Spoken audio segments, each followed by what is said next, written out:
నేటి దేవుని వాక్కు. సియోను నివాసులారా, నేను వచ్చి మీ మధ్యన నివాసము చేతును. సంతోషముగా నుండి పాటలు పాడుడి. ఇదే యెహోవా వాక్కు. ప్రభువు మన మధ్యకొచ్చి నివాసము చేయటానికి మనము సంతోషముతో పాటలు పాడాలని, ఇది నా మాటని, నా వాక్కని ప్రభు మనతో మాట్లాడుతున్నాడు. మనం ఆయనను స్తుతి చేస్తూ పాటలు పాడుతూ ఉన్నప్పుడు మన మధ్యన నివాసము చేసే దేవుడు. ఆయన సన్నిధిని మనమందరము ఏకీభవించి పాటలు పాడుతున్నప్పుడు మన పాటలను ఆయన ఆస్వాదించి మన మధ్య నివాసము చేస్తానని మాట్లాడుతున్నాడు. ప్రభువే మనతో పాటు ఉంటే మనకు చింత ఏముంటుంది, మనకు సమస్య ఏముంటుంది. కనుక ప్రార్థన చేద్దాము. ఈ దినమందు ప్రభు సన్నిధిలో మనము సంతోషిద్దాము. ప్రేమ కలిగిన మా తండ్రి, నమ్మకమైన నా ప్రభువా, నీకు స్తోత్రాలు. స్తుతులపైన మీరు ఆసీనుడు అయిన దేవుడవు.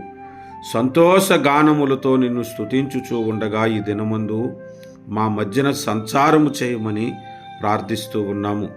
ఈ దినము మమ్ములను బలపరచండి, స్థిరపరచండి. నీ సన్నిధిలో కనబడుతున్న మా అందరి ఎడల మీ కనికరమును చూపించమని ప్రార్థిస్తూ ఉన్నాను. ప్రార్థనకి ఏకీభవిస్తున్న ప్రతి బిడ్డకు కూడా మీ కృపను తోడుగా ఉంచండి ప్రభువా.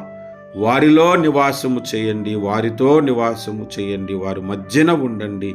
వారి ప్రతి అవసరతను కూడా మీరు తీర్చమని ప్రార్థన చేస్తూ ఉన్నాము. కనికరించండి. అనుదినము మీరు మాతో మాట్లాడుచున్న దేవుడవు.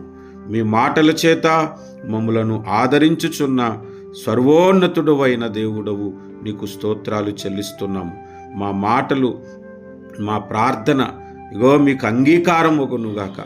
మా ప్రార్థన ఆలకించి మా పట్ల మీ గొప్ప కృపను మీరు కనపరచమని ప్రార్థన చేస్తూ ఉన్నాము.